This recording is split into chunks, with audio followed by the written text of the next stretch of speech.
కనిపిస్తోందని పార్టీ వర్గాలు చర్చించుకుంటూ ఉన్నాయి. టీడీపీ క్రమశిక్షణా సంఘం హెచ్చరించినా, ముఖ్యమంత్రి చంద్రబాబు నాయుడు ఆగ్రహం వ్యక్తం చేసినా వారు తమ సొంత రాజకీయ విధానాన్ని అమలు చేస్తూ ఉన్నారని ఆరోపణలు వస్తూ ఉన్నాయి. ఇలా చేయడం వల్ల పార్టీకి, ప్రభుత్వానికి చెడ్డ పేరు వస్తోందని, అంతేకాదు పార్టీ అధినేతకే సవాల్ విసురుతూ ఉన్నట్లుగా పరిస్థితి మారుతోందన్న అభిప్రాయాలు వ్యక్తమవుతూ ఉన్నాయి.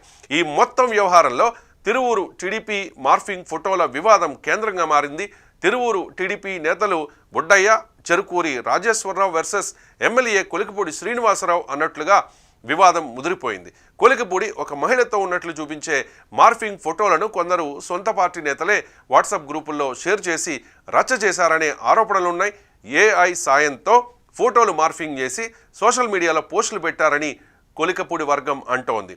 దీనికి ప్రతిగా అదే తరహా మార్ఫింగ్ ఫోటోలతో ఎమ్మెల్యే కొలికపూడి కూడా కౌంటర్ ఇచ్చినట్లు ప్రచారం జరుగుతోంది. తనపై సోషల్ మీడియాలో పోస్టులు పెట్టిన వారిని లక్ష్యంగా చేసుకుని వారి మార్ఫింగ్ ఫోటోలతో కొలికపూడి వాట్సాప్ స్టేటస్ పెట్టుకున్న పార్టీ అధిష్టానం పెద్దగా స్పందించలేదన్న భావన ఉంది. ఈ క్రమంలో మాటల యుద్ధం కొనసాగుతూనే ఉండడంతో చంద్రబాబుకు సొంత party MLA Kolikapudi, MP Kesineni చిన్ని పరోక్షంగా సవాల్ విసురుతూ ఉన్నారన్న అభిప్రాయం బలపడుతోంది. కేశినేని చిన్ని, కొలికపూడి మధ్య కొంతకాలంగా తీవ్ర వివాదం కొనసాగుతోంది. ఈ విభేదాలు బహిరంగంగా బయటికి రావడంతో సీఎం చంద్రబాబు సీరియస్ అయ్యారు.